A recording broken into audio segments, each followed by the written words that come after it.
गुड़हल यानी हिबिस्कस के पौधे में कलियां बनने के बाद भी कली खिलती नहीं है और कली सिकुड़ जाती है और गिर जाती है।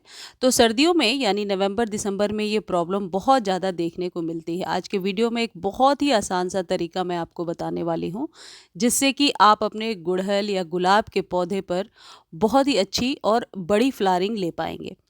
गुड़हल या गुलाब के पौधे में सर्दियों में ज़्यादा मॉइस्चर की वजह से मिलीबग्स क्रिएट हो जाते हैं या फिर कई ऐसे फंगस लग जाते हैं जो आसानी से नहीं जाते हैं। ज़्यादा फंजिसाइड का इस्तेमाल करने से भी हमारे गुड़हल के पौधे की पत्तियां सिकुड़ने लगती हैं, यानी ओवरडोज की वजह से।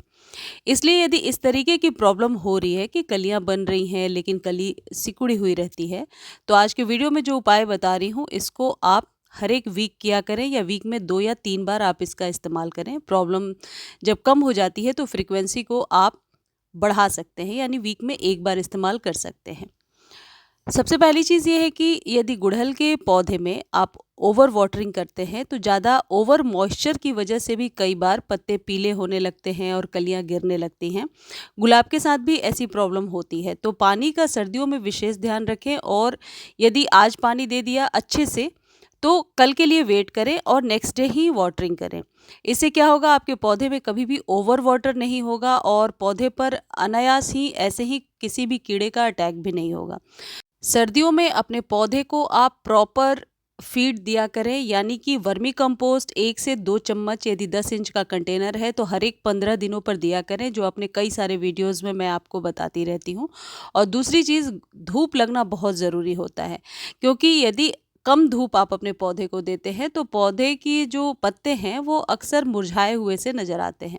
अब देखिए, जैसे मेरे गुड़हल में बहुत सारी कलियां इसलिए बन रही हैं क्योंकि मेरे पौधे को कॉम्बिनेशन में धूप, पानी और खाद तीनों को बराबर कॉम्बिनेशन में मैं दे रही हूँ। लेकिन इस तरीके के कीड़े यदि कलियों पर चिपक गए हैं और कलियां पूरी खिल नहीं पा रही हैं, तो इसके लिए आपको क्या करना होगा, आपके घर में कोई भी डेटॉल का डिश वॉश या कोई भी ऐसा लिक्विड सोप है, डिश वॉश सोप है जो लिक्विड फॉर्म में है, उसको आपको क्या करना है, 1 चम्मच ले लेना है और 1 लीटर पानी में डालना है। अभी मैं वीडियो में आगे आपको बता रही हूँ कि किस तरीके से आप करेंगे।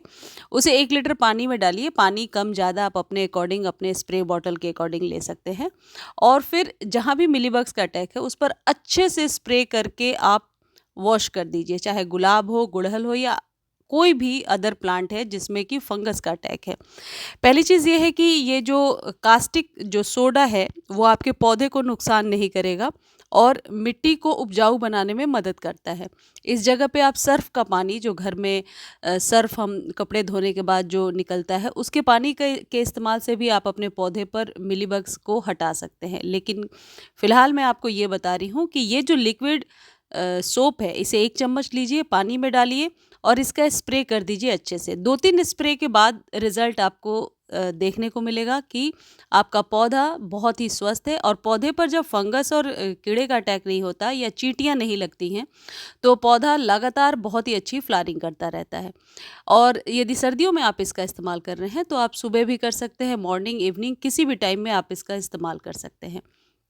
यदि आप गर्मियों में इस्तेमाल कर रहे हैं इस चीज़ को, तो मेक श्योर कि ये जो ट्रीटमेंट है ये आप शाम के समय ही करें। देखिए, कुछ इतना लेना है, इससे ज़्यादा नहीं लेना है। अब ये जो क्वांटिटी है ये आपके 2, 3, 4 गमलों पर बहुत ही आसानी से वर्क करेगा। यदि गमले ज़्यादा हैं या ज़मीन में आपने पौधा लगा रखा है और पेड़ पर इस्तेमाल करना है, तो फिर इसकी जो क्वांटिटी है इसको डबल ट्रिपल आप कर सकते हैं और उसके बाद इससे आप स्प्रे कर दीजिए। इससे ये जब आप फोर्सफुली स्प्रे करेंगे तो ये मिलीबग्स जो हैं ये मिट्टी में ही गिर जाते हैं। तो इसके लिए एक ही उपाय हो सकता है कि या तो ब्रांच को आप थोड़ा सा आगे की तरफ कर दीजिए, उसके बाद इससे स्प्रे कीजिए, जिससे आप देखेंगे कि मिलीबग्स बाहर गिर रहा है। लेकिन एक ही स्प्रे से ये जो मिलीबग्स हैं ये बहुत छोटे होकर सिकुड़ करके और मरने लगते हैं। तो मिट्टी में गिरने से आप ना घबराएं कि इससे कोई साइड इफ़ेक्ट होगा या ऐसा कुछ कुछ होने वाला है। ये करने के बाद नॉर्मल वाटर देने की ज़रूरत नहीं है, क्योंकि ये एक ट्रीटमेंट है जो सर्दियों में करना बहुत ज़रूरी है। वीक में 1 बार आप अपने गुड़हल और गुलाब के पौधे पर इसका इस्तेमाल ज़रूर करें। अब कई लोगों के माइंड में क्वेश्चन है कि इसका सब्स्टिट्यूट क्या है, क्या ये नहीं इस्तेमाल कर सकते तो कुछ और कर सकते हैं। हाँ, इस जगह पे आप नीम ऑयल का स्प्रे कर सकते हैं, लेकिन ये जो चीज़ मैं आपको बता रही हूँ ये हर घर में अवेलेबल है और आसानी से आप कर सकते हैं यूज़। इसके लिए कहीं से आपको बाहर से कुछ खरीद कर लाने की ज़रूरत नहीं होगी। साथ ही साथ पौधे के जो रूट्स होते हैं उनका स्ट्रॉन्ग होना ज़रूरी होता है। तो आप जैसे मैंने स्टार्टिंग में बताया, वर्मी कंपोस्ट या किसी भी काऊ डंग मैन्योर या ऐसी किसी भी फर्टिलाइज़र का गमले में डालना बहुत ही ज़रूरी है।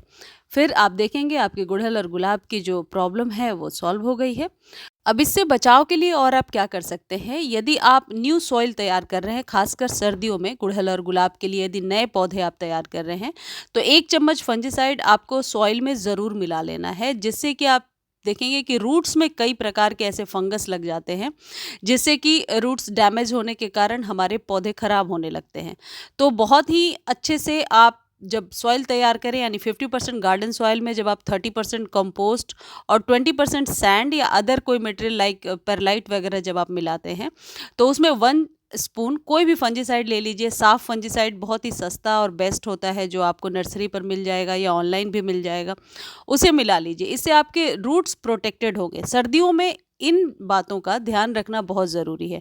ये जो ट्रीटमेंट है ये आप अपने सभी प्रकार के पौधों पर कर सकते हैं, चाहे वह सर्दियों के पिटूनियाज वगैरह हैं या फिर गर्मियों के पौधे हैं या परमानेंट फ्लावरिंग प्लांट है।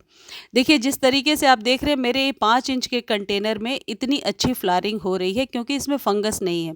फंगस आपके पौधे को पनपने भी नहीं देता और कलियों को खिलने भी नहीं देता।